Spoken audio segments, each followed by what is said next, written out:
history, as well as the existence of primitive white nations.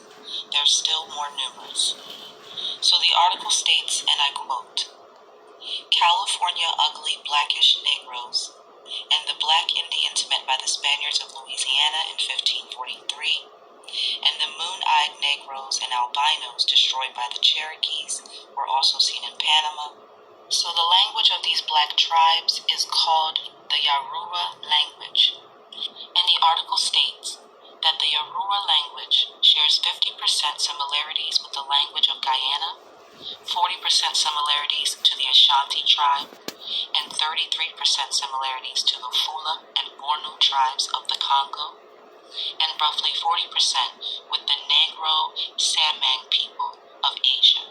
So it was determined in 1832 that the language used by the black natives of North America was roughly 50% similar to various African languages.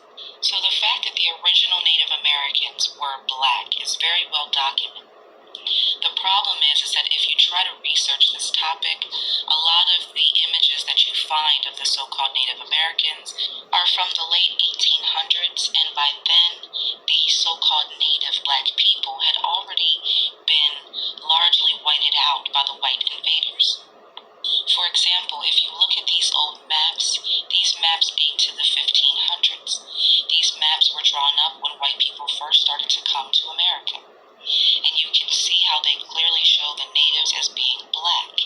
But by the time you get to the 18 and 1900s, the people classified as the native people are not black. Here we see white people executing 38 people from the Sioux Indian tribe. And this tribe consists mainly of two branches, the Dakota and the Lakota.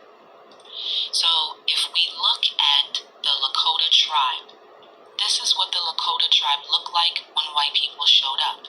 Pay close attention to the Lakota woman on the right-hand side. You can see this beautiful, dark-skinned, black Lakota woman and what they originally looked like. And by 1875, they were whited out, and now the so-called Lakota tribe today is completely white. The same can be said about the original Cherokee tribe. We can see how black they were originally. And we can see the Cherokee tribe today with their white chief and their so-called white tribe, and we are told that these are the original people of America. So something that I want to point out about the original Cherokee people is that they actually wore the same shoes as the ancient Egyptians. And remember, I've shown you guys several times before that the Cherokee headdresses originated in Egypt. So in part 6 of The Mayans Were Egyptians, I showed you guys this Aztec city in Mexico that was built just like the structures built by the Moors, with the 3 castles. So based on this evidence, I came to the assumption that the Aztecs were actually Moors.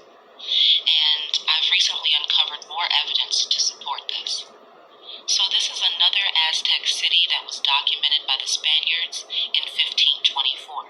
So this is a map of the city that was made by the Spaniards. So I tried to zoom in on different parts of the city to give you some close-up images of the city. And when I did, I found something very interesting. If you look closely, you'll see that on top of the castle, there is a flag, and this flag is undoubtedly a flag that belonged to the Moors of Germany. Alright, so I definitely want you guys to pay attention to the Moors' crests, their symbolism, and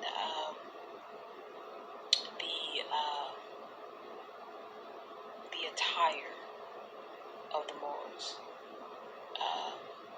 We want to definitely look at this symbol here, the 2-headed bird that's being displayed, and then also over here on top of this knight's head, also the same thing.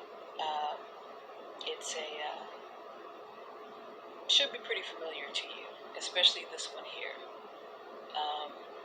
If you all are familiar with the Freemasonic secret society of today, then this should be very familiar to you. Keep those things in mind. So this evidence proves that the Aztec people of South America were in fact Moors.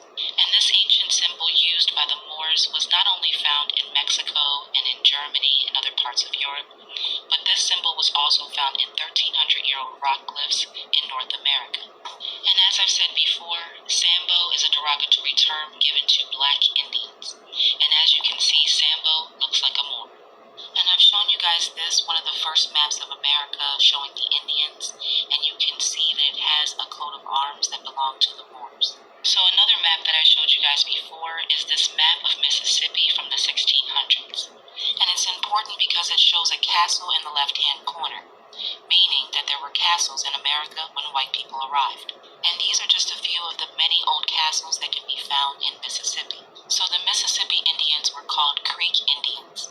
And it was documented in 1781 by a French explorer who claimed that he took a journey with hundreds of Creek Indians to a series of caverns near the Red River above the junction of the Mississippi River.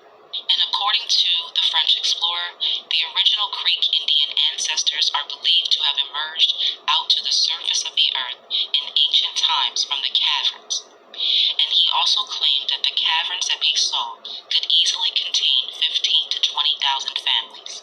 And this is one of the earliest known images of the Creek Indians of Mississippi from 1736. So there are two more things that I want to address in this 1832 article. One is the primitive white nations that were said to be in America upon the arrival of white people. And the other is the albinos that were said to have been destroyed by the Cherokee. This image of early America shows a primitive barbaric white man trying to consume a black Indian. And according to the Paiute tribe in America, the primitive, cannibalistic, white, red-haired people were a small tribe who inhabited the area of Lovelock Cave. They were called the Sitka by the native people. And according to the natives, they were a very small group, but they had eaten many native people over the years because they were cannibals. So according to the native people, they had barricaded these barbaric cannibals in Lovelock Cave. And then they put brush in front of the opening of the cave and set it on fire. So according to the natives, they had destroyed this race when they burned them alive. However, there are multiple accounts of an ancient white race of giants described in native legends from many tribes, including the Choctaw, the Navajo, the Comanches, and even the Manta Indians of Peru. So now I want to address the presence of albinos in North America upon the arrival of white people. So this is an old picture of some black natives in America, and you can see that to the far right, they have one albino in their tribe. And here are some pictures of the Zuni tribe that were taken in 1873. And to the left, you can see the albino child. And to the right, we have two men from the Zuni tribe. One of them is black, and the other is an albino. So here's a really old picture of some black Indians performing the bird dance. And as you can see, there are two men dressed up like birds performing the ceremony, and the rest of the people are playing the drums.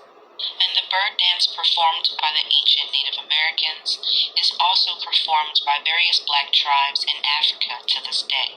So at the top you'll see a black Native American, and to the right of him a snake artifact that was found in Tennessee. So to the bottom right, you can see a man from the Dogon tribe, and to the left of him is a clay snake that was made in Mali by the Dogon. So the Dogon tribe is very instrumental and very important as well. We want to definitely be mindful of them. The Dogon tribe is connected to the Kushites, but they also, because they are the Kushites, but they also talk about the Dogon tribe being the Dogon people, the first people who actually were knowledgeable about the star constellation Sirius. And scientists actually had conversations with the Dogon tribe about Sirius constellation, that constellation being, one second, sorry about that guys, but that constellation being unknown to them. They only knew about Sirius A. The scientists were only aware of there being one star at that time, which was considered and called Sirius A. When they came across this Dogon tribe, which is just to them, a primitive tribe of people, these people knew that there was a Sirius B and a Sirius C. And they didn't discover that there actually was a Sirius B and C until 50 or 60 years later. And you can actually you can actually research that by just pulling up that information and looking into it yourselves if you are wanting to get some understanding and foundation as to what I'm saying and where I'm driving with this. Again, the Dogon people, the Dogon tribe, a very instrumental tribe that I would definitely say that you should probably be educating yourself about who they are. But the fact that they're being spoken about and the connection with the Moors, it just shows you that this is the foundation of why we are being targeted. All of this information is connected, and hopefully I will be able to connect the dots for you before things get to a point where we have no connection and communication, which I feel this is coming pretty soon. So I'm going to start another video so that you guys can complete this out.